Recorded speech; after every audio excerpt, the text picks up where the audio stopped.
Welcome, everyone, to the Islanders Never Say Die podcast. I'm your host, TJ, and you'll notice we're missing the grumpy old man. But don't worry. Today, we've got a special one in store. We've got friend of the show. I'd say, I don't even know what to call him with his online presence, but we've got Phil's Facts on with us here this evening. How are you, Phil? How's it going? Missing. I mean, you use the term missing as that's a loaded term. Are we really missing Grumpy, or is he just missing? Right? How are we using the term, the adjective here?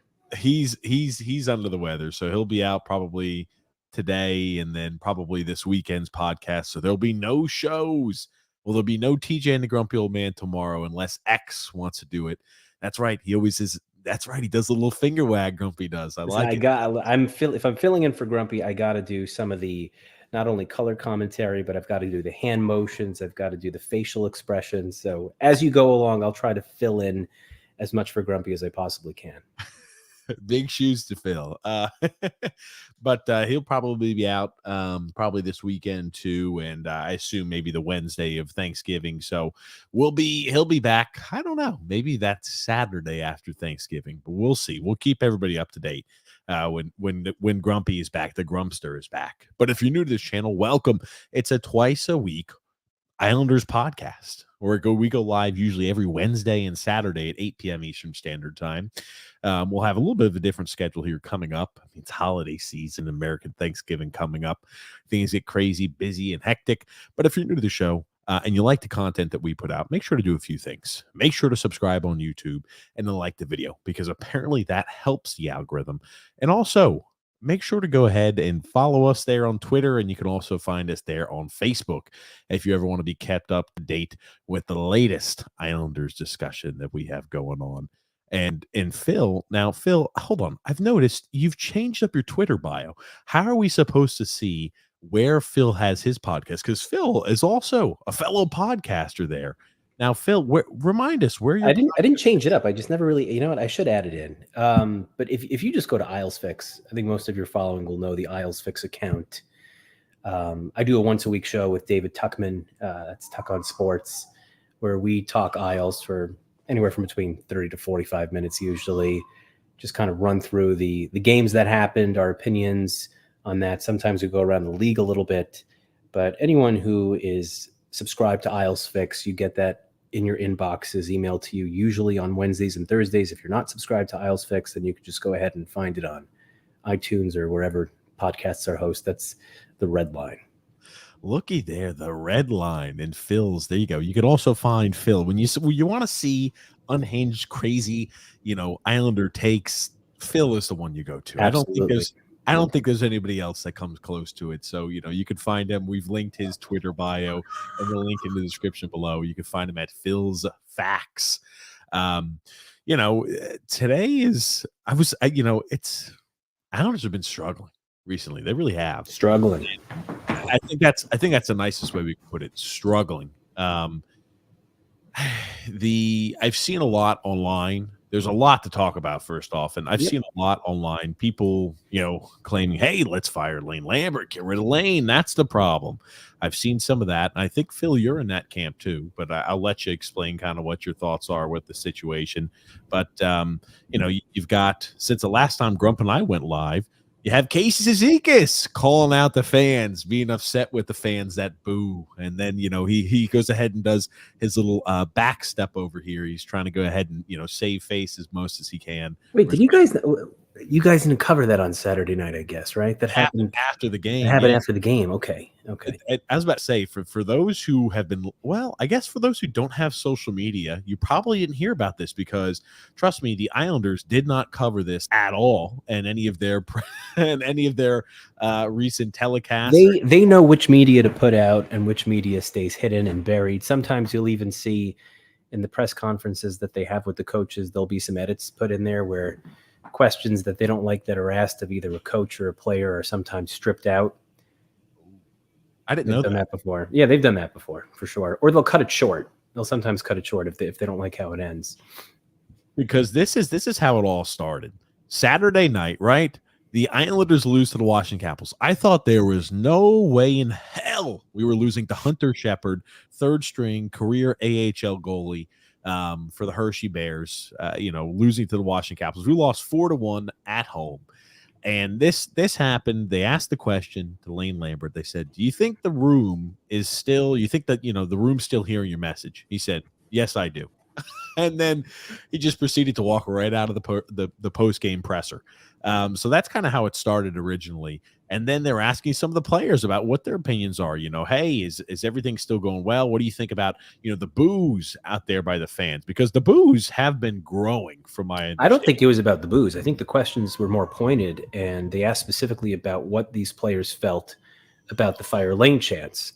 And the two players they asked that question to were Horvat and Cizikas. And Horvat handled it very diplomatically, and how you think a person who was a captain in the league would handle it, which is saying, listen, at the end of the day, it's on us as players, right? We have to be held accountable for it. We're the ones on the ice performing. It's all about us.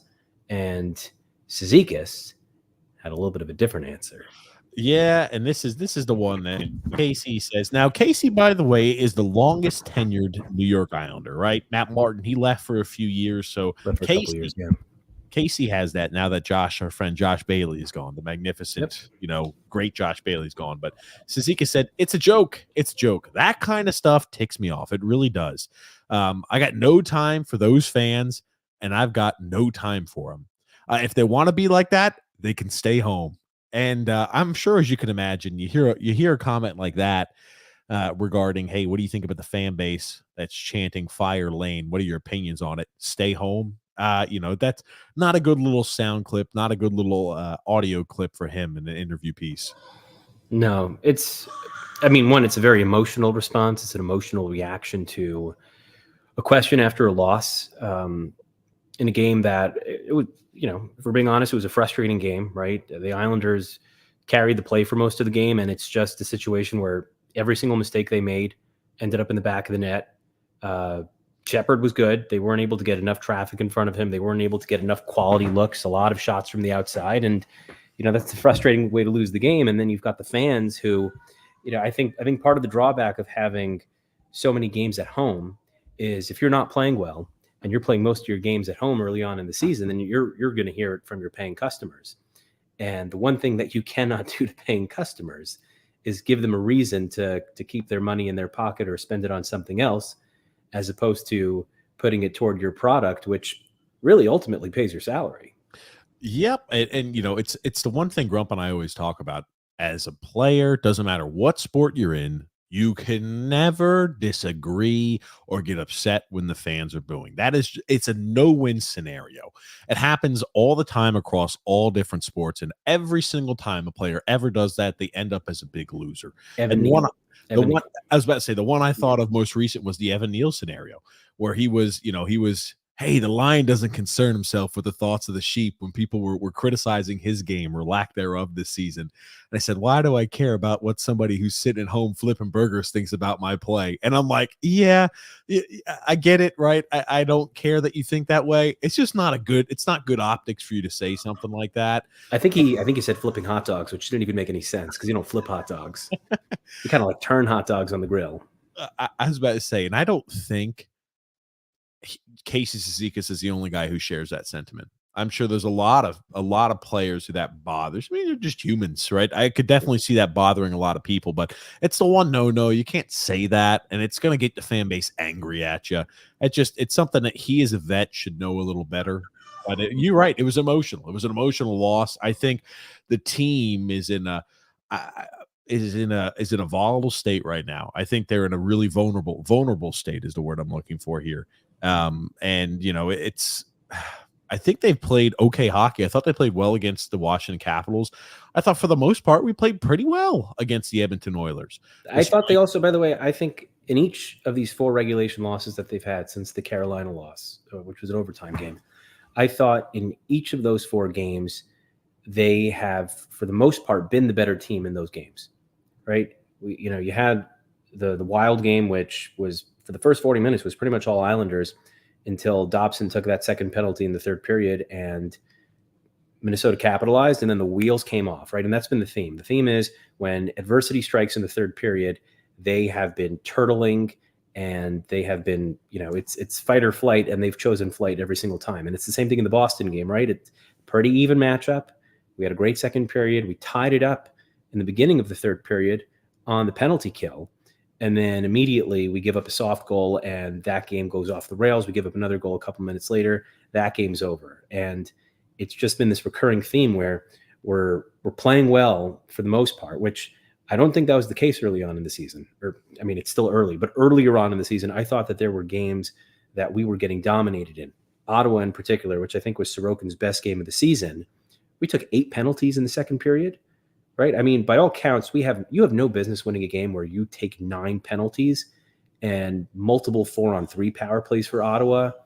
And we ended up winning that game. We got an opportunistic goal late to take the lead, held on to that lead. Sorokin played great. I didn't think we played particularly well against Columbus. I thought that was at best an even match. We had 2 back-to-back situations in the third period where when it was still a 1-0 game, when we let in unimpeded breakaways, guys just splitting the defense and going through us like a butter knife. So that's not happening right now. I think the defense has definitely been more buttoned up, and part of that is, against Edmonton in particular, we got to play with our full 6-man unit. But man, these third periods and the penalty kill in particular, they cannot buy a penalty kill, and we could talk about that too, because I pulled up some interesting data on that I posted the other day.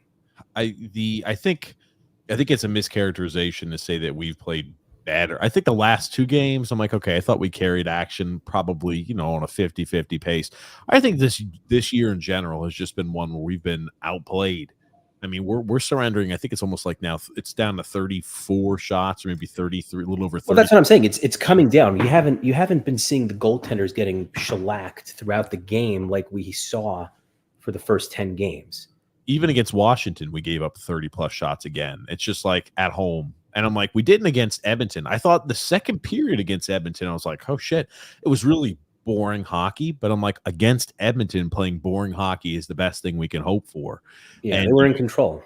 And as soon as they get on the power play, I mean, I was telling Grumpy, I was like, holy shit, if they get on the power play, they're scoring. Yep. If they have more than 3 seconds on the power play, like the first power play after the 4-on-4 scenario, I'm like, they're going to score. And sure enough, they did. You talk about leads late, and then you talk about the stark difference. Last year, we had a lot of these games in the third period or overtime where we were just outscoring opponents. We'd have a deficit and we'd go ahead and, hey, great goal differential in the third period, winning games in overtime. We didn't have a lot of loser points in OT losses. This year has been a stark difference. 13 games in, against teams who made the postseason last year, we are now 0-4-2. Yeah, I don't think, by the way, on that point, I don't think the Islanders lost the game in overtime until sometime in the 20s. They won that first overtime game against Calgary. They had another, that was when they tied it up late after coming back from a 2-goal deficit. They had at least 1 or 2 other, I want to say, overtime games that they were actually winning earlier on in the season there. Like the record was, at this point, it was 9-5. So it was the reverse, right? Now, I think our first period goal differential is one of the best in the league. I think I heard that on the Edmonton broadcast. Like our first goal period, and that's what you want, right? You want to get started off on the right foot. You don't want to have to be digging yourself out of a mess in a game. But at the same time, if your third periods are simply you just pooping all over yourself and giving the games away, that's not good either, right? There's got to be some sort of balance struck between these starts and these finishes to these games. In the second, third period, and overtime put together, when you look at those cumulative goal differential, we are minus 18. We've only played 13 games. We've got 5 wins of 14. Yeah. 14 games in, minus 18. Terrible. I'm like, yikes. You're not going to win a lot of games when you can't close the door. And I think that's why a lot of people have been, the chance for fire Lane Lambert on social media, all over the place, I think are growing louder and louder. If we were playing home games, we lost that game at home to Edmonton, I'm sure the chance would be there. I'm sure, depending on what the outcome is tonight, we're playing a really good Vancouver team ever since Rick Tocchet took over. They've been a great team at the tail end of last year when he took over as head coach, and the same thing this year. I'm going to say they are a very formidable opponent. We'll get to see old Anthony Beauvillier. Demko right now, I think, is the Vezina favorite. He's playing really well, and it's early. It's early. Yeah, it's early. But He's playing really well. And oh man, another loss. I'm not sure what's going to transpire. I think the chants and the angry fans get louder and louder, understandably so. I just don't think it's much on the coach. I think the reason the coach, a lot of the fingers getting pointed at the coach right now, he looks, when he is hitting every single line combination possible every single game, he looks like he's just grasping at straws. And I think it's because of the team composition. There's only so much he can do. I don't put this on Lane Lambert. I don't think he is the reason we're losing games. I think it's poor roster composition, and I think it's poor management by our GM. I think there's definitely blame the coach, blame the players. I think there's a shared responsibility here. I just never felt, even last year, that he had a really good feel for the team, and the only success that they've ever had under Lane really was just going back to their buttoned up trot style system that they played with for the last 30 games last year, which it was less than 30 games actually. It was the 23 games that Barzal missed, which they were forced to do because you can't play as open when you're missing your best transition player, right? A lot of dump and chase, a lot of creating turnovers in the neutral zone and counter punching and capitalizing on that, which is something that our second line, once we got Pierre Engvall and added some speed there, got much better at in the second half of the season. I think there are situations this year where he's pushed every wrong button. And what I mean by that is I thought that the line changes that were made in that Detroit game, when to me things were moving steady in that game, right? And the two lines that you changed up were scored on successive shifts. I think that screams to me just desperation, and you don't know what you're doing with your in-game management. I thought the Engvall scratch, again, terrible turnover against Minnesota. I thought to make an example out of a player who, to be quite frank, for the most part was playing well on what was your most dangerous line. And then what happens in that very game? Well, that line that you changed up was the line that gave up both 5-on-5 goals, which ultimately is the difference in that game. I think there are things that he's doing on special teams that are just objectively wrong. And I posted this yesterday. And this was an observation I made when Cal Clutterbuck came back later in the season last year after his long injury and in the playoffs. The Clutterbuck-Cizikas penalty kill has got to be the worst penalty killing duo on earth. If you want, you can pull up my tweet from yesterday just so you could kind of show that data and that visual. They've been on for 8 goals. The Pajot-Holmstrom pairing has been on for 2, but at the same time, they also have 2 shorthanded goals. So the net of the Pajot-Holmstrom penalty killing is they are effectively even in terms of their contribution, which is really damn good. That's from the playoffs, but the tweet before that is actually from, there it is. This is from what I just from the season. Phil, I was looking at your Twitter. I was like, holy shit, Phil tweets a lot. I'm scrolling. A lot of takes over the past couple of, the more the Islanders lose, the more opinions I have. But basically, I mean, I think this chart is pretty self-explanatory. It's how many goals you've been on for and how many goals you've been out against, specifically on the penalty kill. And it's not good for Cal Clutterbuck at all. It's not great for Casey Cizikas, and I think more of that has to do with Cal, because Casey did take, I think he's taken 3 shifts with Horvat on the penalty kill, and one of them they produced a goal. Right, that was Horvat getting him a pass, and then Casey taking that the other way in Detroit. Yeah. The Holmstrom-Pajot penalty kill, how that's not your top penalty kill is beyond me, right? Those are the guys that you should have out against the other team's top units to start things off. And I just don't think Cal can effectively kill at all. He's slow. He looks afraid to take shots, which I don't blame him. The guy's had so many injuries, and part of, penalty killing is putting your body on the line and diving and getting in the way of pucks. And it seems like he doesn't have a willingness as much to do that this year. You've got other guys that you could try. If you look around the league, and this is something that I've been suggesting for years now, but a lot of teams use their skill players, right? Vancouver, their top guys on the penalty kill this year is Elias Pettersson and JT Miller, right? For Boston, it was always Patrice Bergeron and Brad Marchand. In Toronto, you've got Mitch Marner. John Tavares kills penalties for them, or at least did, maybe not as much anymore. That would be slower, but Sasha Barkov kills penalties. Sebastian Aho kills penalties. Teams use their stars in the penalty kill, right? You're able to have guys who have speed, who could pressure the point men better and force them into quicker decisions and sometimes mistakes that you could turn the other way for shorthanded goals. And that's something that Pajot has done very well his entire career. It's something that Simon Holmstrom is doing well.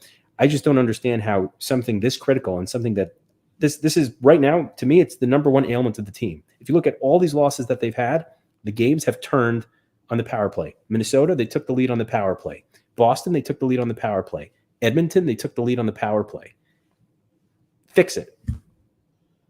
I'll say this. I feel like it's rearranging the chairs on the deck of the Titanic. Is it though? When it's this in your face and it's objectively awful and not working, and you see one pair is well above water, right? Being at even for a penalty killing unit is fantastic. The other one is just sunk to the bottom of the Atlantic, and is literally costing you games. I'm trying to look up what the stats are by team. When I think about the power play, right? I don't think the power play any great shakes. Better than last year, though, right? Right, but the power play, I mean, and this is a function of also taking a lot of ill-timed penalties, like the Anders Lee one, which I think is the 7th instance where we've taken a penalty on our power play and early on into it. The Islanders have the least power play time in the league, right? You could only be so good within the minutes that you have, but no team has fewer power play minutes than the Islanders right now. I think we got about 73%. Of course, they've got locked out numbers for us, but about 73% on the PK. Here's the thing. We're a team where I just think in general, goaltending, I'm not expecting Sorokin to play the same exact outstanding season he had the year prior and 2 years ago. Goalies have up and down years. To expect, and we mentioned this at the beginning of the year, if Sorokin doesn't have an unbelievable season where he's posting a .925 save percentage, we're not winning a lot of games. And where are we right now? Not posting a .925 save percentage, we're not winning a lot of games. Not even close. And it's the same thing. Where is he? 909? 907. Okay. 907. Here's the thing. What's Varley's numbers looking like? He's probably 940. Yeah, 940. Here's the thing. You could put Varley out there. You could put whoever you want out there. Unless you're having ungodly performance after ungodly performance where the goalie is absolutely standing on his head, we're not going to win games. We're just not. We're extremely dependent and reliant upon fantastic goaltender play. Like, remember Shesterkin last year? Everybody was like, "Oh man, Shesterkin's playing so poorly. He's taking a step back. He's struggling." Well, again, goalies don't always have the same exact performance year after year after year. They're streaky like that. Some years they perform better than other years. Just because Shesterkin last year, 2 years ago, posted like that 930 plus save percentage, it's not going to carry over year from year. And Sorokin's been extremely steady, always in the mid 920s, 924, 925. If you get a season where he dips below that, and let's say he's 918, 917, we're not. I think his rookie year was he was a 918, but he wasn't the starter, so it wasn't as big a deal. He played, what did he play, like 20 games or something like that? Something like that, yeah. But maybe 19 games, 18 games. But Varlamov had a 930 that year and 7 shutouts in like 31 games or something like that. So, wasn't as big a deal considering he wasn't the starter that year. But and in his 2 full years that he's played so far, I think it's been 925 and 924. Really good. I like that. John said, as Grumpy would say, this team sucks out loud. Yeah, Grumpy would not be all that happy with all the positive Pierre Engvall talk as well. So sorry. I'll say this here too. Our top line isn't scoring enough. Bo Horvat is putting up points. How many opportunities has he had in really good situations and chances, but he's just not finishing on currently? Simon Holmstrom can't be a first-line guy. He's not. We still do not have a first-line winger to pair up with Horvat and Matt Barzal. We just don't. And we will not be able to get that internally. I would keep Holmstrom there, though. I'm not saying he's a first-line quality person. He's not. Right now, he's not a first-line quality player, but I just think in terms of what the duo that he plays with needs, he's good. He's proven to be good in transition, right? And we've seen that in both at 5-on-5 and on the penalty kill. He's able to finish chances off the rush, and he's responsible defensively, which the other 2 line mates of his are not really. Neither Horvat and Barzal are really defensive savants. So if you could have a guy who's got some pretty decent wheels and, has found some finishing touch early on this year and put him with them, I think that's good enough for now. Right? Maybe you catch lightning in a bottle at some point and he hits a stride or something like that. I just think of all the available options they have. This is something I want to see them stick with. The second line, right? the past couple games, I think ever since they sat Engvall for that game, I don't think they've been as good. Although against Edmonton, they had 19 shots, right? Which for a line in a single game is quite crazy. It's just Nelson and Palmieri had a lot of really clean opportunities that they couldn't buy. On Skinner, and credit to Skinner, he played well, but those guys got to finish. Those guys got to score. Nelson, I think, had a career high. He tied a career high. He had 10 shots on goal. Palmieri had 6. Engvall had 3. So 19 shots on goal between the three of them. I think that line, more than any other line, has been carrying its share of the weight this season. The third line has been problematic. I just think it's a bad mix of skills. I think having Lee and Wahlstrom, both guys who don't skate well at all on the same line, doesn't really do anything in terms of being able to generate offense there. The three of them have really just been in scoring ruts this season. And I know part of that with Wally is because he's been in and out of the lineup, which doesn't do him any favors. And the fourth line, I think at even strength, I haven't really had much of a problem with the fourth line. I think there's been some times where getting out of their zone has been dicey because Martin's kind of slow and Lane's been limiting his minutes quite substantially, which is why I kind of wanted to see them keep Julien Gauthier in for more than one game, right? They only had surrendered 2 shots against that entire game against Edmonton. I thought that having another speed guy on that line helped Cizikas out on the forecheck, and Gauthier was able to get in ahead of them, which is usually Casey's in on the forecheck, and then he's got 2 guys who are trailing the play, and maybe sometimes they'll set something up. But Clutterbuck had an early chance in the first period where if that went and it's 2-0 Islanders early, that right there could have really, changed the whole trajectory of the game if he hit, missed by that much. So I didn't mind that line. I'm not thrilled that they're going back to Matt Martin tonight. I would have liked to see Gauthier get a little more run than just 8 minutes. But it's again, like the team is full of bottom 6 guys. And, you mentioned Kyle Clutterbuck did hit the post, and it was a close opportunity and chance. You look at Edmonton. I think Edmonton had like 2 or 3 posts as well. They had 2 posts, yeah. They had Evander Kane hit a post, crossbar, and then I think it was Draisaitl who hit the post at one point. Draisaitl missed the opportunity, just like he missed one. He just guided it too far. I mean, they're beautiful. I mean, watching Edmonton, I know they don't play defense. They're in a losing situation, but man, are they when everything is humming offensively and they're just, putting pressure on. It is entertaining to watch. I don't even think their issue this year has been defense that much as it's been just terrible goaltending. I think from a chances against perspective overall this year, I think they've been fine. But when you have .865 goaltending for the first 12 games, you're not going to win a lot of games. Sure. Yeah. It's now. Let me ask you this: are you in a spot? What realistically do you think a coaching change does for the team? At the very least, it puts 100% of the pressure on the players. I think I think you have to change the coach just for that reason. By the way, I think this is a country club mentality. When I start to see, the players, and we had mentioned, or I'd mentioned this to Grump, with Cizikas speaking the way he does, it's just like, man, nobody can boo us. Nobody can do this. Dude, I'm like, when you're playing like shit, you should be aware. You should look within, but I don't think this team does that. I think we have the wrong captain in place. We have a guy who, Lee, is not a fit anywhere on this team. He has been miserable all season. 14 games in, 1 goal, 1 assist. He's been playing multiple games on the top line, first power play unit. That they haven't done. They only did that for the game that Horvat missed. Okay, so at least second power play unit. At least they got him off there. Yeah. I'm sorry, you just can't have that little production. I thought the first 2 or 3 games when he was playing the third, and when he plays on the third line, he actually shows effort. As soon and how long we more jump third line, and then one period in, we're putting him right back up to the first line again. I'm like, I'm sorry, it's not, one period of hard work doesn't earn you back a first line spot when you've been playing like complete crap the entire year. He's a guy.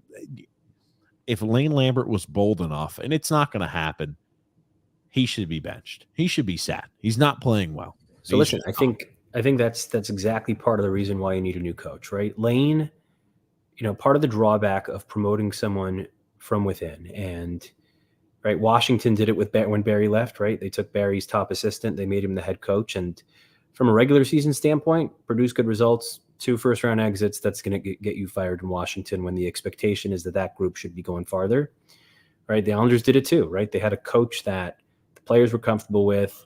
He, on an interim basis, coached a couple of pretty decent games when Barry went for when his mother passed away back in Manitoba and had to take a little bit of an abbreviated leave. So Lane took the reins, and Lou said that's when he identified him as someone who can be the replacement. And there was legitimately noise around other teams looking into hiring Lane. It wasn't like he wasn't going to get interviews and potentially sought after. Right?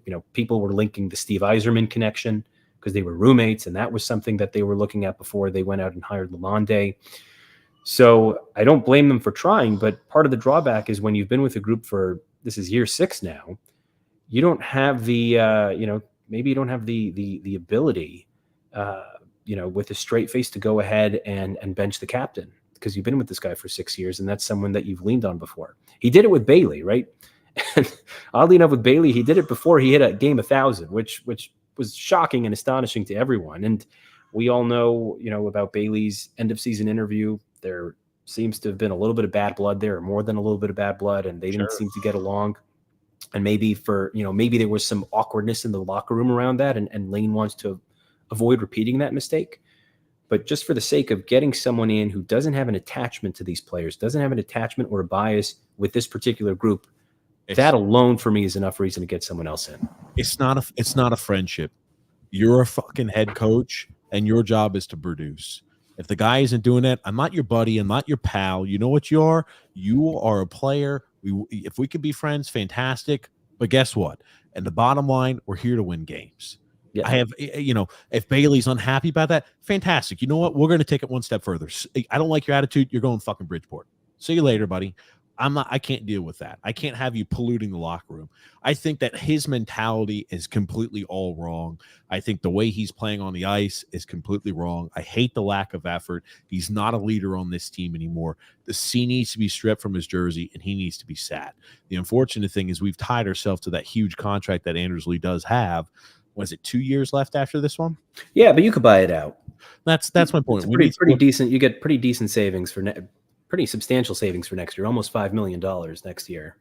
We need a little less the year after, but we need to look at it through that lens. That this needs to be a scenario to where, are you helping us win right now? No, you're not. You're dragging the team down. You don't fit on any of the lines. I don't like the lack of effort. I don't like the blasé mentality that we're carrying out there on the ice. You need to sit. You need to have the C strip from you. If that's not something, it's a really brave thing for a head coach to do. And even if you brought a new guy in, he's not going to do that right off the bat. They're not going to say, "Hey, I don't know. I have no idea. Coach, I'm a brand new coach in a scenario. In game 2, my mentality is going to be strip the guy who's been the captain for the last 6 years of the C, or go ahead and bench the captain." Highly unlikely. Yeah, but even if he doesn't sit Lee in his first game, whoever takes over, I think there are certain things that have been built into this team as givens and that are taken for granted that on day one you could probably get rid of. And one of those, like I keep saying, I mean, Cal and Casey have been the top penalty kill since Barry's first year, right? That doesn't need to be a thing anymore. Cal and Martin don't need to play every single night, right? Between the two of them, Martin missed last night, and that's about it for the foreseeable future. That doesn't need to be the case, right? You could probably get a little bit more creative with some of that stuff. Maybe, mix up the power play units to get Oliver Wahlstrom on the top unit, who, to me, once you've flipped Nelson and Barzal to other sides of the ice, which I think, and you had Andy Francis on the show who demonstrated this. You want Barzal on the same side where the Rangers have Panarin operating from. He could, make more passes to right-handed shots, for one-time purposes, and it makes people think about more than just, a pass to Dobson, shot on net, and praying for a rebound. I think with the way they currently have it set up, Nelson on his strong side effectively is capable of doing nothing. Right? They tried him with one-timers. To me, you got Dobson, you got Wahlstrom, you got 2 one-time options there. So I think there are things that a coach could come in and do and take some things back to basics and not have to be married to any of what the Islanders have been doing with particular players for the last 5 years and a month. But yeah, I don't see how Lane can continue with this team. And if I may be so bold, I do not see Lane Lambert being the coach of this team past Thanksgiving. I don't see any coach worth his weight joining the Islanders for this experience, right? Like for a head coach, if you latch yourself to a bad scenario in a situation, all it can do is hurt your perception around the league, hurt future job opportunities. When you look at the Islanders, you say, well, they've got a Class A goalie, they've got world-class goaltending from starter to backup. That's fantastic. Defense, they've had guys who have been really steady Eddie back there, but they've struggled as of the last few years. And then you go ahead and look at the forward group. It is nothing to write home about. And you look at the composition where it's like, unless this is a temporary job, this is not a roster that's going to continue to improve. It's not like you've got a lot of young guys where you can mold them. They're going to be very malleable. You can get to a chance to where, hey, you could form them into the players that you think they should play like. That's not the scenario with this team. So, you really what you're going to bring in is somebody who's going to crack the whip and change things up, but it's such a short-term solution. We're not in a good spot. And, Andy had asked the question, Andy Francis had asked the question to Stefan, and I thought it was a good one. He said, what are the Islanders actually doing well right now? Nothing. You look at certain teams, you say, great, Edmonton, great power play, right? They're dynamic forwards. You look team by team, you could point out certain things they do well and certain things that they're playing well with. And when he said, what are the Islanders doing well right now? I really had to pause for thought, and I was like, I don't think anything. I mean, is there anything right now where you could say the Islanders are doing that well? No, really. And last year you could have at least hung your hat on goaltending, but Sorokin's not even playing well right now. That, I think, therein lies the problem. We're doing nothing well right now. Yeah. Now, I think some of that is subject to change, though, right? You're only 14 games into a season. It's not like they're in any worse shape than they were at various points of last season, where you definitely had more of a case to write the Islanders off last year, at around the 50 or even 60 game mark than you do right now. I always like to say you're never as bad as you think, you're never as good as you think. I don't think we're as bad as what we've seen as of recent. Now, that being said, we talk about this new coach, how it could be a potential fix-all. What also could be a scenario, too, is we jettison out the old coach. New coach steps in as an interim, doesn't do the job well enough. We're still in the same exact spot. The worst case scenario for us is that we're in the middle of no man's land come the trade deadline. We trade away more assets to go ahead and double down on this team. This team, the way I don't give a shit who's out. I don't care if Al Arbor's behind the bench. We're not winning a Stanley Cup with this team. This team, the cast and crew, the players on this team is not good enough to win. And it's like I think more blame belongs on the GM than the head coach. GM handpicked this head coach, right? I don't care if you think, hey, head coach is doing some questionable things. This is a GM selection. GM picked this guy. GM composes the rosters. GM determines things top to bottom. He's the head of hockey operations. He's been here for 5+ years. Some blame's got to go. I'm going to say the majority of blame has to go on the GM at this point. I mean, if I think you're right. If the buck stops with Lou, and listen, I think that all of us, at the very least, wanted the specialist coaches gone, right? Power play, penalty kill, especially after how it looked in the playoffs. I think we wanted both of those guys gone. And to me, really, I've been calling for Lane's head since mid last season, even after they went on that late run that propelled them into the playoffs. I just never thought that this was going to be the guy that was going to take us anywhere. I was banging on the table for Lavi. Now, I'm not naive enough to believe that Lavi was going to choose the Islanders over Broadway, but at least I would have liked to have had that conversation with him or other more qualified coaches than Lane. I think right now, if ownership is going to allow Lou to make a coaching change, then if Lou is going to stick around for the rest of the season, I don't think he should have the ability to slap anything other than an interim tag on whoever he ends up bringing in, kind of like what the Blues did with Berube, right? Where they brought him in. He was an interim head coach after he took over for Mike Yao and didn't earn the head coaching job until the end of the season.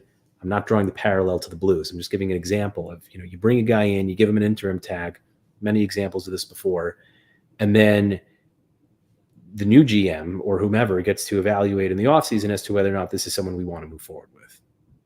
The thing is, Lou cannot be allowed if things, let's say, they continue on this path where struggles continue, even if we try new. Here's the thing: your struggles continue for long enough, they're gonna fire Lane Lambert. Simple as that. 100%. They're not going to. I think. Listen, I think he's fired already. I think he's already fired. I think he's done. I think he is as done as Jay Woodcroft was 10 days ago. I don't know. Let's say he wins the next 3 games on the road. I don't think it matters. I think he's done. I think that team's behind the 8 ball. They're having for the 3rd straight season to try to dig out as opposed to solidifying a strong position. And I think that that's been enough to get it done. Just the way Lane has looked, he looks like a lame duck to me.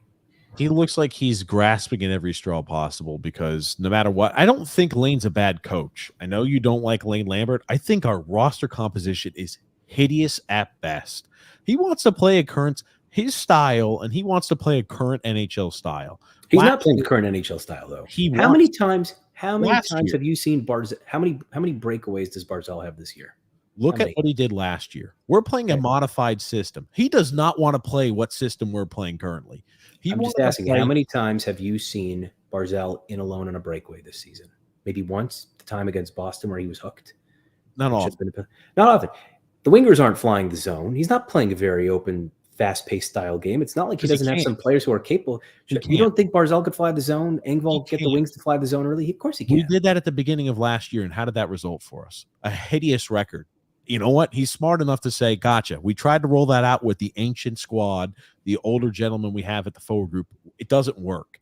So that's when that first line, that second line, those top 2 lines aren't old. You've got guys there who could move. My gosh. Okay. All 3 of those guys in the top line are you've got Brock Nelson is no spring chicken. Kyle Palmieri is no spring chicken. These guys can move though. Palmieri is the slowest guy in the top 6. I mean, the good thing about what the NHL did with their tracking data is you can see what percentile these skaters rank in just based on speed, right? Barzal's in like the 95th percentile or 98th percentile. Horvat's in about close to like 88th percentile in terms of speed. Engvall's in the 95th percentile, right? They've got guys at the top of the lineup who could fly. I'm telling you, they're not a fast team. They're not.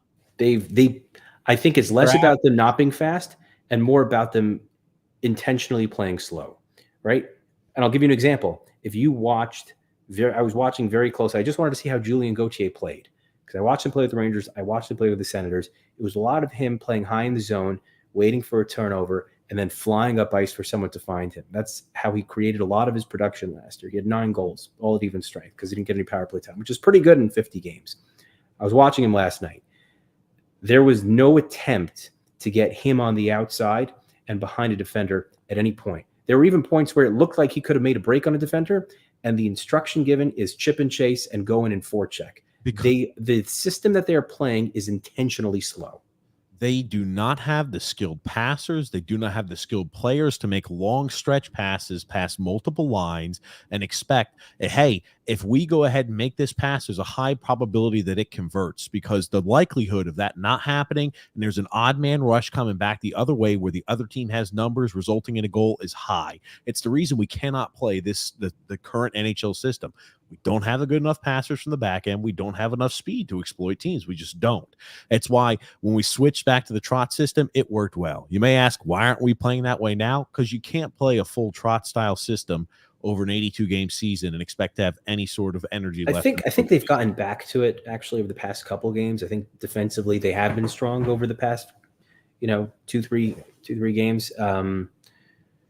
They just can't buy a goal right now. And that's something that's, listen, you're not going to shoot 3% forever, which is what their team shooting percentage has been on this losing streak. But, and that's up to the guys up front. Put the puck in the net. Get a good opportunity, bury it. Forwards aren't skilled enough to bury the shots. I mean, realistically, when they've got guys who are skilled enough to bury shots. They absolutely do. They were scoring at a 3.3 clip in the last 30 games last year, and that was without Barzal. They had enough goals to get by, even if Sorokin was a tiny fraction worse than he actually played down the stretch. They've got guys who could bury the puck. When you think about the snipers on this team, very limited. I'd say I like Matt Barzal's shot. And he's one of the guys with I would say Matt Barzal, right? He's probably one of the guys with a better shot on this team. And he's only shooting 6%, which would be a career low. But again, he's not going to shoot 6% all year. Here's the thing. Bo Horvat doesn't score a lot of goals. He's in a dirty area. He's been getting assists, but a lot of it's like I'm passing off and somebody else is doing the work. We're not playing the guys who do score or have a chance to score. And I'm not saying Anders Lee removing him off the team, removing him out of the lineup fixes all the problems. It would help a little bit, but it's like we're talking about very marginal degrees of help. And that's what it's like. We're going to go through time periods this year, whether it's under Lane Lambert, under a new coach, or like, hey guys, round of applause. We've got 6 wins in a row. Everything is going right. We're as right as rain. We're as right as rain. And hey, we can't do anything wrong. But in reality, the thing is, we still do not beat teams that are good, teams that have a winning record, and the unfortunate thing is when we make the postseason, we're going to be playing a lot of those teams. All the teams that we play are going to be teams that make the postseason. This is just, it's not it doesn't matter. You can put Barry Trotz back in charge. You can put any coach you want here. This team is currently constituted is not good enough. I just think, I don't know how long they re-signed Lou Lamoriello to. I think this year tells us a lot about it. In my opinion, as a GM, you don't get multiple retries on your head coach. You don't get to say, oh, that one didn't work. Let me retry with another one. Oh, this one didn't work. Let me retry again. Okay, this one doesn't work. You can't just be burning through guys. Sorry, Lou. The cachet you had in the league 30 years ago, it's not working the same way in the current NHL system. It's just not. You never won any cups with us. You don't have that same cachet that you used to have with the Devils. You just can't. Listen, I am by no means married to Lou. I actually think that Pierre Dorian would be an interesting GM to explore in the offseason. I like what he's done. I didn't like what he did with Ottawa for the first few years, but I think in the past couple of years, I do like what he's put together there. And he would be kind of like a creative and innovative type of GM to take a look at, in my opinion. We're going to go ahead and get in some comments here in a second. We're going to read our ads here for today, then we'll go ahead and jump into our comments. First ad is brought to you by DraftKings. Bet the action on the ice with DraftKings Sportsbook. You know, for upcoming games, you could say, hey, I'm still expecting the Islanders losing streak to continue. You could do that. You could say, I'm expecting Anders Lee to register less than a point. You could start adding up. You could put same game parlays. You could do all that fun stuff on DraftKings Sportsbook. And download the app now and use the promo code THPN. New customers get $150 instantly in bonus bets after betting just $5 on hockey. Again, that's promo code THPN only at DraftKings Sportsbook, an official sports betting partner of the NHL.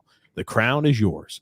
Bonus bets expire 168 hours after issuance. If you have a gambling problem, call 1-800-GAMBLER or visit www.1800gambler.net. In New York, if you have a gambling problem, call 877-8-HOPE-NY or text HOPE-NY. In Connecticut, help is available if you have a gambling problem. If you call 888-789-7777 or visit ccpg.org. Please play responsibly. On behalf of the Boot Hill Casino and Resorts, you must be 21 years or older, but age varies by jurisdiction. It's void in Ontario. Bonus bets expire 168 hours after issuance. See dkng.org or .com, /hockey for eligibility and deposit restrictions, terms, and responsible gambling resources. And again, that is dkng.com/hockey. And we also do have one more ad to read. It's from Grumpy's favorite, Raycon, the amazing headphones that Raycon has here. But season greetings to all of the Islanders Never Say Die podcast listeners. It may be too early to start decorating for the holidays, but it's never too early to start your holiday shopping. And why not take care of it now, before the crowds and the pack calendars make shopping a total nightmare, especially if you can get some of the best deals of the season well before Black Friday. You can shop at Raycon products right now and save up to 50% off because of early Black Friday is going on now. They've got their sales going on. And you've heard me talk about the Raycon products before. Their headphones, the special charging jacks. They got a lot of good things to check out there at Raycon.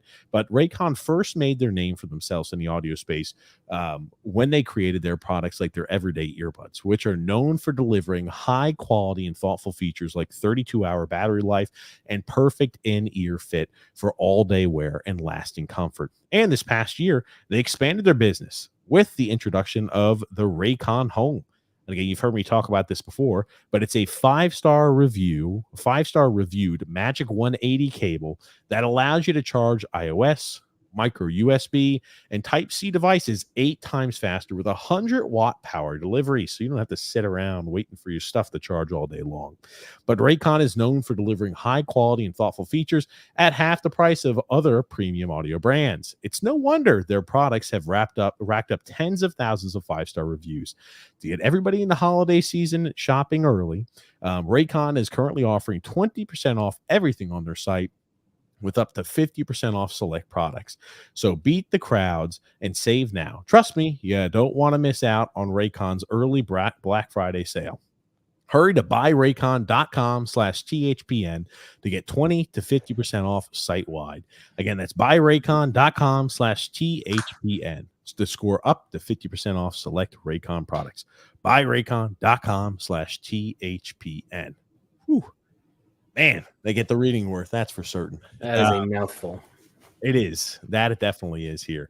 We do have some comments. Drew here saying, I see that Lane Lambert is implementing the tank line combinations tonight. What's the likelihood the Islanders even win this game? My prediction is almost 0. What do we think the likelihood is the Islanders win this game against Vancouver? Not likely. See, I think we could win tonight. They could. Listen, I think it starts with another good start. You got to get ahead of them because this is a team. I think it's the highest scoring team in the league, right? You don't want to get behind them because they're a team that could outscore their problems. And on that theme, Sorokin has got to be razor sharp, right? This is going to be the first time in 8 games where Lane Lambert is breaking the tandem, which I think logically made sense because Varlamov was playing really well. But if you want to give Sorokin the opportunity to get into a groove and establish himself in the way he did last year, it probably does make sense for Sorokin to start starting multiple games in a row. Let's hope Sorokin has a big game tonight. And Rick Roma says, it's early, but I was right about Blake Wheeler. And you guys were right about the Devils' shitty goaltending. Right now, we're even.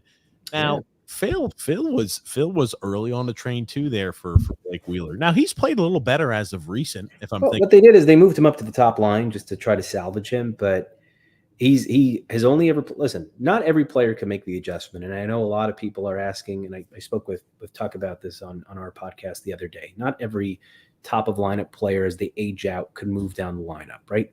There are examples where it does work. Zach Parise, right? He was always a top-line player. When he came to the Islanders, he was a good soldier, played a really nice third-line role with J.G. Pageau, was a very valuable contributor here. Not all players could do that, right? And if you look at the way Wheeler plays his entire career, he's a guy with elite hands, elite playmaking ability, not a great back checker, not someone who has ever committed to the defensive side of the game, not someone who I think is a great skater at this point. And I just didn't see how he could possibly succeed in a bottom 6 role with either limited or, in most cases this year, no power play minutes. And it was predictable to see it play out that way. Now, the reason why they elevated him to the top line is because Kaapo Kakko has the same exact stat line as Anders Lee. He's got 1 goal and 1 assist in 14 games, which is not really what the Rangers want to see out of a guy in his 5th season after drafting him 2nd overall. So they move Kakko down. They move Wheeler up. They're hoping that it's going to get maybe both of them going. Really hasn't. Their offense is largely Artemi Panarin just playing his best hockey he's played in his entire career so far. But yeah, Blake Wheeler has not been good, and the Devils' goaltending has been astonishingly bad. I will say this: Lafreniere's played well for the Rangers. The Rangers, he's 30%, which is something that's not going to last very long. I don't think. He's not going to shoot 30% all year. He is playing on a line with Panarin, and he's doing his job well, which is when there's loose change, he's banging it home. So good for him. Hey, we've got guys like that. Bo Horvat does a lot of that too when he puts up points. I don't minimize Bo Horvat's point production, but hey, I'll say this here too. It's a lot easier to ignore poor performance when your team is flying high like the Rangers are right now. For sure. If we were 11-2-1, I wouldn't have such a gripe about how poor the play is of Anders Lee because I'm like, well, I'm not happy with what he's doing, but shit, we're still winning games, we're producing, so I'm not going to complain and bitch and moan too much. The only thing I'll say about the Rangers is at some point they're going to have to get secondary production. Like Barclay Goodrow has 1 point the entire season, right? That's a guy that you signed on a long-term contract for $3.6 million, and he's got a single assist. Jimmy Vesey's got I think a goal and 2 assists or something like that. So I think at some point they're going to have a situation where the big bats go cold and they're going to need to get some production from down the lineup. But right now, it has not been a problem for them yet. Rick Roma says, we can't all be perfect like Sun X. Typical that Sun X starred that comment. Thank you, Sun X. Thanks, Sun X, for working in the background, starring up comments as always. Rick Roma says here, my grandma skates like Pavel Bure compared to Blake Wheeler. So slow. I don't know that Blake Wheeler is going to be in their lineup like past January. If it's not working, it's a pretty easy contract to cut bait with. So maybe they'll bring up a younger player like Ottman or something like that if they have someone playing well at Hartford. I agreed with you in the sense that it was a low risk proposition because it's a 1-year deal where you're paying him league minimum plus $100,000. So the performance bonus I think is going to be a $100,000 deduction on next year's cap hit. Probably won't make a big difference for them. But just as easily they could say goodbye to him in December and January if he's not able to turn around, and that's what I expect will very likely happen there. I'll say there's a no risk for them with Blake Wheeler. Absolutely no risk at all. So True. For them, not bad. Yeah. Joseph C says Wheeler's got 3 points in his last 4 games. Can't expect that much, or just can't expect much from a 37-year-old. But he could still be an asset on our power play, says Joseph here. Drew L said here, I wonder if this is a game the other ghost on the team, Pierre Engvall, actually registers a point. He'll get a point tonight. He'll get multiple points tonight. Fuck. Pierre Engvall, 2 points tonight. Write that down. Does Engvall, has he scored a goal yet this season? Not yet. Good thing we've got 7 more years of Pierre Engvall, baby. It is a good thing. I love Pierre Engvall. Give me more Engvall. He's just an average guy. He's great. Just an average guy. He's elite skater, elite size, elite. He's freakish tools. Great turnovers that lead directly to goals going the other direction. Listen, guys who carry the puck on their stick turn the puck over more than anyone else, right? Barzal leads the league in turnovers. Also takeaways. But again, it's because he has the puck on his stick. He's like a shark out there, man. He's taking the puck off of guys. He's losing it occasionally, man. Okay, but again, this is why I didn't like the benching of Pierre Engvall, right? You have him in there to be a guy who makes plays and creates, which is something that he has done for Nelson and Palmieri dating back to when we got him, right? If you're going to sit a guy who the reason why you brought him in, the reason why you kept him is because you want this guy to be a transitioner, a guy who could create for you, and then you sit him at the first sign of some sort of mistake, that is going to lead to him not taking chances in the future, and you just don't want that, right? If you sat Barzal like Barry has, there were situations. I remember there was a 4-0 game. Islanders are up 4-0 against the Rangers, which is maybe the only reason why Barry did it. But it was the end of that period, end of the second period, and Barzal had a turnover at the top of the zone, which led to a breakaway that Varlamov got the save on, keeping it a 4-0 game. And then Barry sat him the entire third period. Yes. Right? So maybe situationally it made sense because no reason not to dump the puck in when you're leading 4-0. You don't need to do that. But if you were going to sit Barzal at any point for having some sort of really bad turnover when all Barzal is trying to do is make plays, then you're just sending the wrong message to the guy with what you actually want and need for him to do. I think he's been a meh performer so far this season. I thought the first few games he looked good. I think other than that, he's just been white. Yeah, but I think the entire team for the past 5 games has looked meh. I think Barzal's looked great. I think Barzal, he's looked fine. I think he's looked fine. I don't think he's looked producing. Great. He's creating. That's all I want from a guy like that. Noah Dobson has looked fantastic. When isolated incidents and isolated situations, I like what I've seen from Oliver Wahlstrom. But again, it's just like that's really, if I'm looking at one thing I'll pinpoint on Lane Lambert that I'll say I'm unhappy with, it's the same type of issues I've had before in the past, the utilization of young players that Barry Trotz has had. And you look at with Oliver Wahlstrom, did he really get a fair shake this year? My answer in response to that is no, I don't think he has. Like that, I have a little bit of a gripe with Lane Lambert on. So I thought Wally had 2 good games. I thought the game against Minnesota, he was good. And I thought the game after that against Boston, he looked pretty good too. And then they took him out. And then they put him back in against Edmonton the other night. And I didn't think he looked good at all in that game. But he's not going to be able to build momentum and build some sort of body of work if every single time you're changing something up, it comes at the expense of a player like Wahlstrom, who realistically, if you want to have a shot at developing this kid, it's going to come from consistent play. I don't care if it's on the third line, the second line, the first line. It's just got to be consistency, and you got to stick to it. And I want him on the first power play. I do. I want Nelson off the first power play. I want Wally on the first power play. Yep. I think Jean-Gabriel Pageau has looked like a shell of himself. He's no longer the same player he was when we brought him in. He's a smaller guy who's taken a lot of hits. I'm not shocked by it. And he was paired with Anders Lee to start that game. It's just like it's like a merry-go-round of new lineups, new spots you're playing, new roles you're playing. For a guy who's coming off of an injury, who didn't even really get, I'll say, a legitimate chance to gel with anybody in preseason, as he was paired with Dmytro Timashov and guys like Ishakov and Coleman. Not much I'm expecting of him, but I like what I've seen in short sample sizes. I think that's been a mismanagement on Lane's part. Nick D says here, I'll kick myself if the Islanders win tonight. The more and more I'm thinking, just because things are swinging so far in that direction, I'm thinking the Islanders are winning. Islanders are winning this game 3-2 tonight. All right. There you go. How about that for a little optimism from Love TJ it there, Phil? Mikey D said, Phil was wrong about a lot this offseason. Okay, it is too early to say I was wrong. You can't see someone's wrong at game 14, all right? Check in with me at game 40 before you tell me I'm wrong, Mikey D. Mikey D said, Phil is wrong about a lot this offseason, especially about the Rangers.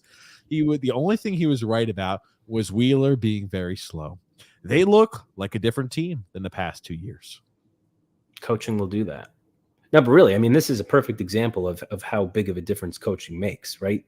The Rangers' biggest problem under Gallant, and everyone said this, they were a power play merchant team that was reliant exclusively on their power play and their goaltending. And this year, they're actually playing with structure. They're limiting chances. They're helping their goaltenders out, and they actually look like they're controlling the game in most of these games that they're playing. And that is a testament to coaching, right? You've got a Hall of Fame coach in Peter Laviolette behind the bench this year. Gerard Gallant is famous for just kind of being a player coach and letting the players do whatever they want, right? When you have a power play that's able to operate at 28% and a goaltender that's a Vezina winner, you're going to go places. Lavi has them playing a much more structured and detailed game, and that's showing up in the results. Frank K said, this team is really bad. I couldn't agree more, Frank. The team is playing poor right now, not looking like a playoff caliber team. Just please, God Almighty, do not trade away more assets to try to patch open the massive gaping holes that continue to grow every single year of this team. Mikey D says here, Jonathan Quick and Eric Gustafson are playing insane for 800K cap hits. Now, Phil, you were also saying that Jonathan Quick was going to be gone. He looked poor. I wasn't sure that Quick had been playing well, but I was just figuring with the wins, right? He's been good. He's been good. Gustafson has been incredible for them. I like the Gustafson signing, and I wish we would have kept him when we had him on a PTO. Yeah, Gus is good. Gus is a good player. Drew L said here, Phil, does Lane Lambert's game day line combinations make you want to do what Draymond Green did? Oh, Draymond Green did to Rudy Gobert. Oh, or he punched him in the chokehold. Put him in a chokehold. Oh, put him in a chokehold. No, I don't want to choke Lane. I just want Lane to go away. Mikey D says here, I wish Lou could have made Lou could have made it more cheap, low risk, high reward deals instead of keeping around a group of guys for 7 years that obviously isn't good enough. Yep. I can't think of any other team, and Phil, correct me if I'm wrong, to where they have prioritized signing back guys who are, second pairing defensemen or bottom pairing D-men, and they're middle second pairing defenseman for sure. Not 7 years. Not bottom pairing. Well, Mayfield's a bottom pairing guy. Well, now he's a bottom pairing guy. Yeah, this year he is. No, I told you at the time I did not like the Mayfield deal. I understood why they did it. I didn't like it though, and they shouldn't have done it. I'm wondering how this. Well, I'm not actually curious how the strategy is going to work out. It's gonna end terribly. But I'm like, I don't understand what Lou's thinking here with that. Like he's like, oh man, I'm ahead. I'm on the razor's edge here. I've come around with something new. I can just go ahead and extend these guys who are average to above average to huge 7-year deals, and we're going to go ahead and get the cap hit lower, and that's going to allow us to really manipulate the cap, and we're going to build a fantastic team. I just don't get it. With Mayfield, it doesn't make sense because of his age. He's 31. It just doesn't make sense to give anyone like that more than like 4 years maximum. With Engvall, I like the idea of you're buying a guy at his floor with the ability for him to get better. And it's not going to hurt you because he's young, right? And that contract runs him until he's 33 or 34. You're not going to get hurt from that contract. You can put him anywhere in the lineup pretty much. They should use him more on the penalty kill because the Maple Leafs did, and he was always a shorthanded threat because of his length and because of his speed. And if you want to take Clutterbuck out, that's the first guy I'd be pairing up with Cizikas on that top penalty kill. But I had absolutely no problem. I thought that was a creative solution there. To be honest, and again, it sounds funny, I thought that I hated the Sorokin contract. I just hate it. I hate starting a guy on an 8-year deal when he's going to be 29 years old and the slightest bit of lost flexibility and his game is going to go sour. And so far he's been not good this season. I hope he turns it around, but that has potential to be a disastrous contract. They're only paying him $8 million a year, right? 8.25 starting next year. Here's the thing. The team is going to be in such a shambolic state, doesn't even matter at that point. Well, then even more so than he shouldn't have done it. Then he should have traded him. Would have been nice to do that. But I would have traded him. Our GM doesn't believe that this team is not structured well. He believes structured well or not structured well, I am always trading the goalie. If you're a goalie away, I'm not trading away Vasilevsky. I'm not trading away Marc-Andre Fleury. I'm not trading away goalies that are going to win us cups. That's not what I'm doing. You know, if at least with Vasilevsky, they did that deal when he was 26, not 29. I have no problem at all with the way they signed him to an 8-year deal. I thought that was it's going to be a fine deal. That's not the problem. The problem was every other deal that's been handed out since, and every other deal that was handed out before then. We're going to be a team. If you were grading all those deals right now, the deal that looks the best so far is, oddly enough, Semyon Varlamov, which isn't to say that's going to be a good deal, but he's the only one who's living up to that contract from the 4 that they signed this summer. It's early yet. I think it's early. It's early in all these contracts. It's early. It's early for everyone. I keep telling people that. Like, you could tell me I'm wrong at game 14, and that's fine. But you're not really going to know if I'm wrong until around game 40 or 50.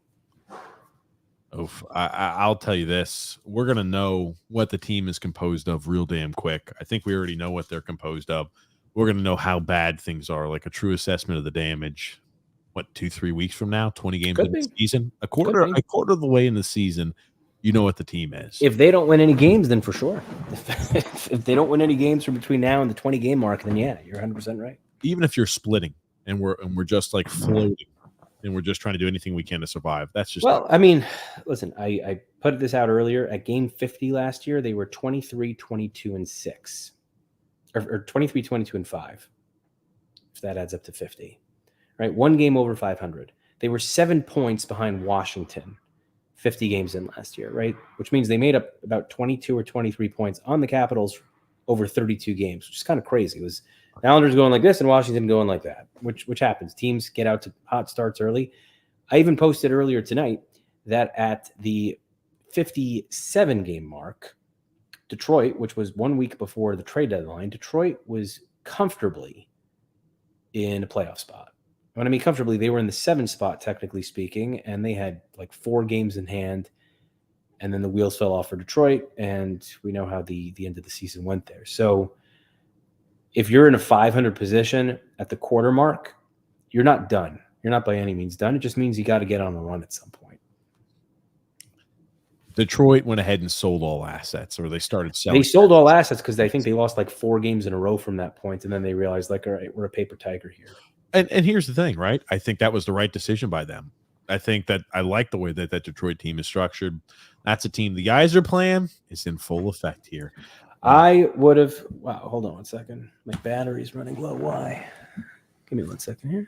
I'll read your comment. JP says here, it would be very New York Islanders to beat Vancouver tonight. Somehow, out of the cul-de-sac, they come. That would be very New York Islanders. It's just the unexpected. That's what I would expect. Poor play. We find a way. I think we get dominated tonight, but come away with a 3-2 win. I think we get outplayed, but win. All right. Rick Roma says here, I'm really surprised by Quick. I thought he was done.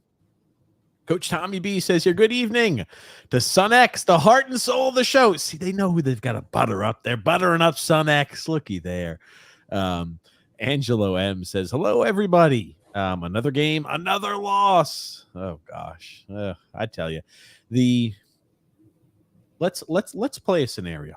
Islanders lose two out of these remaining 3 games. Yep. Do you think Lane is fired on his return back from the road trip? 100%. I would bet serious money on that. Wow. Yep. Okay. 0 chance. I think if they lose even 1 of 3, he's done. Wow. I even think there's a scenario where if they win all 3, he's done. Like that's how confident I am that he's gone. Wow. Yeah. Okay. Rick Roma said, I hope Grumpy Old Man feels better soon. This Phil guy is like Sun X minus talent, knowledge, and electric personality. Sorry to disappoint Rick. JK actually like Phil. Coach Tommy B said here, dumb comments by Casey Cizikas, but mistakes do happen. He should give a real apology for that and his awful penalty killing. More for the awful penalty killing. That's been the more offensive of the things. You know what? If you want to shit on the fans, fine, but at least kill off a penalty, man. Oh, I think he did. It was a half apology. Like, I'm not going to say I'm sorry for saying what I said. I'm just kind of like, okay, come on, man. Yeah, it was basically, I don't mind booing, right? Boo all you want. You paid, you came, whatever, but don't start attacking our coach. Which, again, you could attack anyone you want. You're paying for the show, right? If the show sucks and the actor is terrible, then you get to say, like, hey, I went to see Thor, and I thought that Chris Hemsworth was awful, right? And you know what? He's making a lot of money, and he doesn't care because he's living with his whomever, and that's totally fine. He's not going to get bent out of shape about that because he wants you to go see his movie, right? It's the same thing here, really. That's how business goes. We're unhappy with the product. We get to point out the cast and characters that we don't like, and we get to boo them. It's just funny to see that so upset by that. And I was just like, come on, dude. I'm like, you've seen fans boo before. You've seen this. I'm just like, it shouldn't be uncharted territory for you. It's just an odd one. And I hate when fans get upset at other fans for booing and like, well, you know what? Casey's right. You guys are a bunch of ungrateful people. Like, no, we are the chicken. Okay. They're the egg. We are the chicken. The product doesn't exist without us, right? The reason why lower sports leagues don't have money and don't have revenue are because they're just not exciting, right? You're not going to go to like some random off-brand league and, the south of the country and start booing their players because like it doesn't matter, right? These guys get paid nothing and they owe you nothing. Right here, these NHL players are living in the 1% of the 1% of the 1%, right? It's the ultimate privilege to get to play at this level. Yeah. And the people who pay your salaries are the people who are sitting in the crowd and the people also who are watching at home on TV, right? Like 25% of the money comes from the TV deals, right? So if these people want to go ahead and boo, then boo away. I've always said it's really easy to say, oh man, we're unhappy with the way we're playing right now. We want to be a real contender to win a Stanley Cup. We understand the passion of the fan base. Dude, I'm like, just BS the answer. I know it's easier to just say what you think, but just bullshit the answer, man. Come on, that's what we're expecting from you. Matthew S. said, yeah, they didn't post the Lane interview after that game on the Islanders website. I noticed that. Yeah, I didn't see it either. The Islanders Gestapo strikes again. Look at them. They're just going ahead and look at them go. Rogue Gamer said here, did Grumpy go back to the future? He looks younger. I like that one. That's nice. Rick Roma said here, play a boring brand of hockey, lose a bunch of games in a row, and criticize the fans. Brilliant, says Rick. I'm with you, Rick. What's up there, Matthew? Hopefully you're doing well, too. Exactly. Fans ultimately play the player salaries. Absolutely, they do. David Sean McDonald says here, there's nothing to talk about. We suck. We're stuck with the suck. I've said it before, game one. Oh, it's too early yet. Yeah, it's early, and the season is over. Same roster with little turnover, and the same, and some think that we can turn around this garbage around. Ammonite noise pollution. Love that. That's right. I feel like we're on with somebody who maybe agrees with that there. Do you think we can turn this around, Phil? I mean, they could for sure turn it around. It's just a matter of if they have the desire to do so. They turned it around last year from worse, Right now, this isn't me pointing to like the Blues or this or that, or like taking like some random outlier example. Like I'm talking about this cast and crew. These players were left for dead. They were multiple games out of a playoff position with very little runway. And as a matter of fact, they started out kind of just like pissing points away again. If you remember, right? They won a couple games out of the All-Star break, and then they had that game against Vancouver where we got out to a 2-goal lead and blew it in the third period. Kind of looked like this year, actually, only we scored 4 goals that game. And then we lost to Montreal in overtime, right? And that was a pretty embarrassing loss because Montreal was terrible. And then we lost to Ottawa in regulation at home, or at least I think that was a regulation loss. And it was just like, all right, we just got Bo Horvat, and we've only won 2 out of our first 5 games. And then the game after that, I think it was the Pittsburgh game, which we won. We came back from a 2-goal deficit again in the third period. And then right after that, Barzal gets injured. And it's just like, oh, well, nothing we could do here. We've got 23 games left. We're 6 points out of a spot or whatever. And now we lost our best player. Like, pack it up. The season's over. And then, this cast and crew went ahead and did it. So is it over? No, it's not over. But they got to start fixing shit soon. Yep. Absolutely. Matthew S. says here, this team has to play perfect hockey to win based on how it's constructed, and that will never work. They only need to play perfect hockey so long as the goaltending is not holding up its end of the bargain, right? This team, when you're signing a goalie to be the 3rd or 4th highest paid goalie in the league, then part of the equation is that I'm allocating dollars that would go to positional players to this goaltender because this goaltender is special. This goaltender is an equalizer, and this goaltender is going to win me games that I should not win, right? So if Sorokin is playing more towards his abilities, then no, you don't have to play perfect hockey. And they've won plenty of games over the last several years not playing perfect hockey with elite goaltending backstopping them, whether that was Robin Lehner, whether that was Semyon Varlamov in his season when he was 4th in the Vezina ballot, or whether that was last year. But with the way the goaltending has looked, and specifically with the way Sorokin has played this season, yeah, it's perfect or nothing. I agree with that. He's facing a firing squad every single night. Not lately, though. Not against Edmonton. 2 of those goals, especially the third goal, even you could admit, that third goal is atrocious. I thought he looked a little shaky against Edmonton. He with every single shot, I don't know if you noticed this, every single shot, even the ones hitting him in the breadbasket, looking behind him, making sure nothing's leaking through. It's not like with goalies, the confidence is not like, okay, 1 game and we fixed the issue. When you're getting pelted with shot after shot after shot, it takes a while to get back into that groove. It really does. He'll get back into the groove. He will, because he's that good. He will get back into the groove, but he's got to get there. They'll start tonight, right? They're going to hold Vancouver to 23 shots and win 3-2, isn't it? No, listen, they're the top scoring team in the league right now. I'm under no illusion that it's going to be an easy game, right? This could easily be a 42, 45 shot game. But if they're putting up 45 shots, then you want to see Sorokin. Listen, we watched Sorokin have 50-game shutout. I think this was a stat that they threw up during that Ottawa game where we gave up 47 shots and he made 45 saves or whatever it was, 46 and 44. That Sorokin's best record in terms of shots against is when he sees 40 or more shots. Some goalies, maybe they get better with a bigger workload. And maybe because they only had 13 shots through the first 2 periods, maybe he didn't get settled in. I don't know. But somehow, when this team gives up 40 or more shots, Sorokin's record is insanely good. Jill Cedar, I just think by the third period, our team is gassed and they can't keep up with other teams defensively. That's what it looks like to me. I don't think that's what's been the case, though, with the exception of the Carolina game. And that was, again, I thought that the decision to, right, you had Mayfield who either re-aggravated or got a new injury on the first shift of the game, right? And they kept rolling him out over Bolduc, who they sat for an entire period, right? So there was a decision that was made that we're going to roll out Pulock, Romanov, and Dobson all over 25 minutes in that game, which is a lot for any defenseman, no matter what your age is. We're going to keep Bolduc on the bench.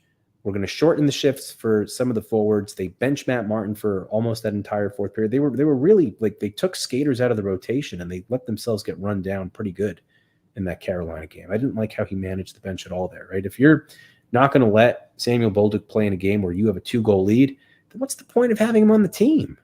I feel like this is the point where Grumpy would say, Phil, Carolina always beats us. They always will beat us. And that's fine. They always beat us. We just don't beat Carolina. I don't care who's back there. We don't match up against Carolina. We should have won that game. You should not be blowing a 3-0 lead on home ice. Brian, New York says here, Lambert is worse than Aaron Boone with his lineup/line changes. Players need consistency. They do need consistency. I agree. Absolutely. Coach Tommy B said here, I want to ask a favor tonight, TJ. My nephew Carson is in radiation chamber for the rest of the week as he starts his second MIBG therapy in 2 months as he continues to battle neuroblastoma. It's a brutal treatment. Ask for prayers, and he gets through and enters remission for the 4th time. Thanks, TJ. Absolutely there, Coach Tommy B. Hopefully Carson there is able to battle that and it goes well there treatment-wise there. Absolutely. Always thoughts and prayers there for him. Yep. Joseph C. says here, Phil is solid. He just has to drop the hot takes. Well, I think that just comes with the territory when you're talking to Phil. So that's what makes him alluring is the crazy takes that he has. He seems so rational, so measured. But then you hear some of those takes, you're like, what the hell is that, Phil? Coach Tommy B said here, we gave up 20 shots in the 3rd period versus Edmonton. Was it really 20 shots? Didn't feel like 20 shots. I don't know. I mean, well, at least one of those is an empty net shot, obviously. There just wasn't a lot of dangers. I mean, the high danger chances were very low in that game. We were giving a lot of perimeter stuff. Yeah, my gosh, yeah. Sorokin had 31 saves. It's another game where Sorokin's facing 30+ shots. I'm curious when the last time we've but again, the 3 goals were already in on him. I think before they hit 25. I'm just curious when the last time we gave up less than 30 shots in a game was. Against Arizona. I think against Washington it was 27. Against did Boston have more than 30 shots? Yeah, every team usually has more than 30 shots against us. Now you're talking about the most recent game for Washington? The most recent game, I think Washington at 27. 27. Yep. Okay. There you go. We all know that the game against Arizona was 14. Let me just see one thing here. Boston, we gave up 34 shots against. 35, right, 34 plus an empty netter. Yeah, 34 saves, 31 against against the Wild. I mean, like it's consistently in the 30s or near that area, it seems like. 31 against the Wild, right? Yeah, it's just what's up, Brandon Gaines? He says here, the attachment to Cizikas and Clutterbuck on the first penalty kill unit has to stop. Pajot and Holmstrom all day, every day. Grumpy would not be happy about that. Lane. Why? Why wouldn't Grumpy be happy about that? Is that not obvious to anyone with eyes that Pajot and Holmstrom are a really good penalty killing unit? Pajot hasn't looked great this year either. On the penalty kill? I'm not married to anybody on the PK. Have you been watching the penalty killers? Yes. When Pajot and Holmstrom are out there, they pressure the point men, they force turnovers, they create scoring chances, they create goals. I don't know if you can't see the qualitative difference on the penalty kill with Holmstrom and Pajot versus Cizikas and Clutterbuck. I just don't know what to tell you. Do you see how it's applicable only sometimes when it fits scenarios?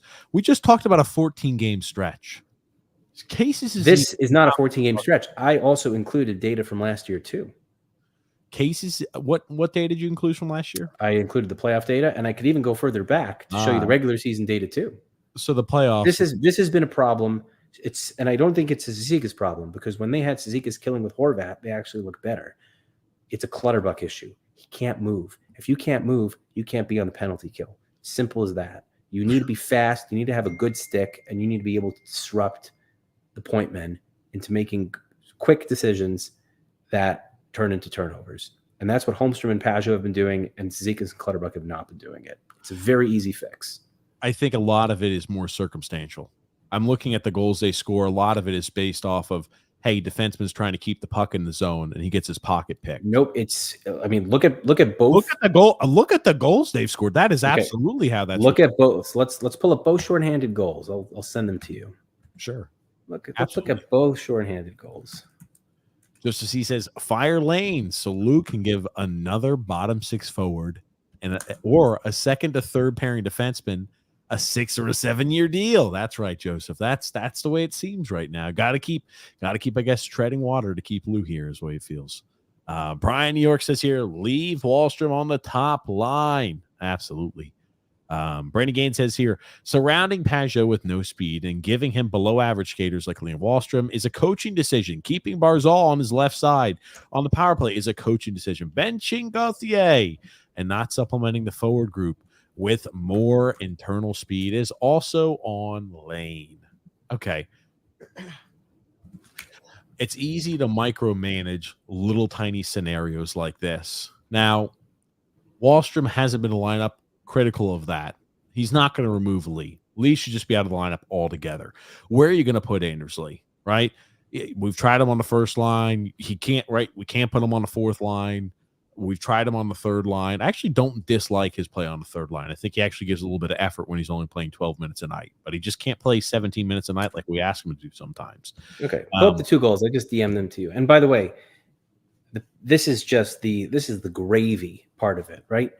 The main point is when they're out there, they haven't been given up many opportunities and goals. They also are a threat to do this, if you want to pull it up. All righty. The gravy portion of things. Okay, let's look this up here. All right, first one here against the Boston Bruins. Well, I can tell you right here what's going to happen. Big penalty kill here. And it's a shorthand. How does that scenario created? Poor scenario's created. You got a rim around. Puck control. Poor puck control. He turns the puck over. Okay. Gets caught flat-footed. Do you see Cal Clutterbuck picking up that puck and blowing by Brad Marchand as if he doesn't even exist like that? Brad Marchand is caught standing. He's caught literally. He has not even turned his hips. I'm sorry. And almost Holmstrom is at equal parallel with him. Come on. Does Clutterbuck have the speed and the ability to get out of the zone? And I'm going to go one step further, this? Phil. You could strap skates out on the grumpy old man, and he'll be able to catch it if Marchand hasn't even flipped his hips over and he's got a head of steam going that direction. I mean, like the expectation is at this point, Marchand doesn't even try. It's like, gosh, shit, I'm beat. Look at this. It creates a 2-on-1. It's a poor job by Marchand. And he didn't play well against us. I didn't think, at least. No, he didn't. Marchand had a really shitty game against us. So, first one, hey, he missed Hamels. Are you even playing it? Oh, shit. Are you not able to see? Oh, gosh. Okay, no. Okay. Here it is. Gotcha.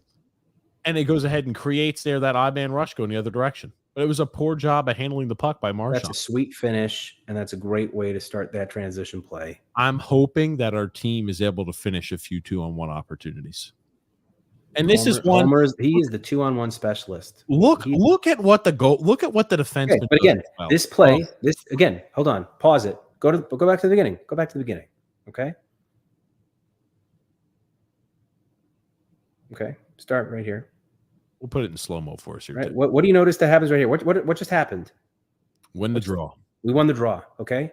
What happened against Edmonton when we put Cizikas out? We lost the draw. Who's our best face-off man by far? You know what we do here, Marchand? We go ahead and exit the zone and re-enter back in. Well, you don't have the feeling or the need to try to keep the puck in the zone to create a 2-on-1 going the other way. I don't think he read the bounce wrong, which happens. But again, getting puck position and being able to fire it down the ice in order so that the other team now needs to try to enter the zone and set up. That takes off 20 seconds. If you deny the entry, which Holmstrom is very good at denials, he's probably the best on the team in terms of zone entry denials. That's a big deal, right? Get your best face-off guy out there to start the power play. That's pretty simple. Here's your issue from Boston as well. What's the one thing you do on a 2-on-1 opportunity if you're the defense? Listen, you've got a. That's not. I don't think that's a defenseman. That's a forward. What is the one thing you do? I don't give a shit who it is. Forwards play defense too. You come back, you back check. They suck at defense. What is the one thing you do on a 2-on-1? Take the fucking passing lane away. What he does, he turns his shoulder, doesn't take the passing lane away, and allows for a tap-in shot. All the way around, that's a poor play by Boston. All right, go to the next. Let's roll the tape on the next goal. Let's roll the tape on the next one. All right. Very top of the circle, down the goal line. Kotkaniemi in front off the outside of the net from Svechnikov. Quick one-timer there. Pajot got a piece of that pass, then got more of it. Here comes Holmstrom with Pajot. Okay. Do you see Clutterbuck pressuring the point men or pressuring the puck in the way that Pajot does? No, because he's not capable of it. He does not move like Pajot. He's not as fast as Pajot. He's not as good as Pajot at defense or at penalty killing. And this is created because Pajot is a dog out there on the penalty kill, and he sets this entire play up. You know what I'm Watch just it. reminding? It's crazy to think we lost this game. It is crazy to think we lost this game. It's a sin that we lost this game. Brett Burns is what the fuck is Brett? Well, Burns? first it's Svechnikov. First it's Svechnikov. He chases the puck. What the fuck is Burns doing? He's trying to get the puck Oh. around Pajot. Pajot gets his skates in the way, and then he's toast because Simon flies the zone. He's got the hockey IQ and the recognition to realize that there's a play to be made here. This is Lamanite Boom, propaganda. boom. This is Lamanite. No, this is not propaganda. Though. We're This is listening just simple. This is math, right? This is your top penalty killing pair, and it's not even close. And you have a guy who doesn't belong killing penalties at all because he's too slow. You need speed out there. You need speed, reach, length. You can't have a 73% penalty kill and go anywhere. That's putrid. It's awful. It's terrible. It's fixable. Make the fix. They put Do it. pressure on. Poor decisions at the point leads to an opportunity going our direction. Because of pressure. Clutterbuck there Pressure. peels off and stands in the middle like a statue and lets them get reset up 100% of the time. Just watch it tonight. When they're on the penalty kill, you will see Clutterbuck does nothing. He just stands and waits and prays that whatever shots come don't hit him and end his career before he hits game 1000. That is literally all he does. Watch it. How many Everyone else, by the way, games- I'm not alone on this. Everyone has been making this observation, and especially since the playoffs. How many games is he away from 1,000? I think 3. I think it's like 3 more games. Wow, shit. Okay. Yeah, I'll tell you. Hold on. Stephen C said those are a lot of mistakes, Phil. You just listed. So how is not firing Lane helping this season? Yeah, I think no. Phil's definitely in the pool to fire Lane. Phil's been in that pool since last year. Phil's been in that pool early last year. Clutter needs 4 more. 4 more to 1,000. 4 more to 1,000. And what we're gonna do here, guys, we're gonna. I hate to do this, but we're gonna wrap up our show early because the game is on. Game is on. The game is on. So I'm trying to flip through to find if anybody's got a question. Oh, gotcha. Here you go. Shay said, I'm surprised that these two can be on a podcast by themselves, to be honest. I'm waiting for them to go full on classic Phil and TJ argument, and there's nobody to stop them / interfere. You know what it is? It's usually Grumpy just like throws a log on the fire. And he's the one that gets everyone riled up. I think that's what it is. Grumpy is a fire starter. He Absolutely. is a fire starter, absolutely. Will do, Joseph. We'll make sure to go ahead and do that. We will wish him well. We'll get Grumpy. I'll tell that everybody was saying he hopes that he takes a long siesta from the show because Phil and TJ have filled the role just fine. But sorry we won't get through all the comments here today, guys. Thank you so much for tuning in. A little short abridged hour and 30-minute long podcast here before the Vancouver game starts. Phil, what do you want to say before we wrap things up here today? Let's go, Islanders. Make me look good, okay? Make me be right. I don't want to be wrong. Phil, I was about to say, now let me ask you this. How much heat are you receiving right now on social media from anti-Lamanites, would you say? Loads of it. I just don't care. I don't care. Keep it coming. Keep it coming. I put that in a separate folder to refer back to. You bookmarking everything? I'm bookmarking it for April, all right? You know what? You want to come with that heat at 14 games, be my guest. Be my guest. Are you starting to get worried yet that maybe Twitter may be gone next year for you? No, not yet. It's early. It's early in the season. You don't even have like a little bit of like a sinking in, like, oh man, that may happen. You don't think it's a possibility we miss the playoffs? Only if they keep Lane. If they keep Lane, they'll miss the playoffs. They will. But they're not going to keep Lane. I'm like 100% confident they're not keeping Lane. Look at that. Phil's feeling confident. But thank you, Phil. Thank you, Phil. Phil came on short notice there. Thank you. Not this Saturday. Next Saturday, I think we're gonna have Greg Prado on. We had the Jimmy Jack rearrange everything because of Grumpy under weather. So thank you so much, Phil, for short notice coming on today, talking a little Islanders with us here. I guess because we won't have a show. I don't know. I don't think we'll have a show until then. Happy Thanksgiving, everyone. Enjoy your Thanksgiving. We'll make sure to give you updates. The Grumpy, I'm sure, will be feeling hopefully fine by then. We'll find out. But thank you so much, everybody, for tuning into the show. Thank you, Phil, for coming in on late notice here. And let's go, Islanders.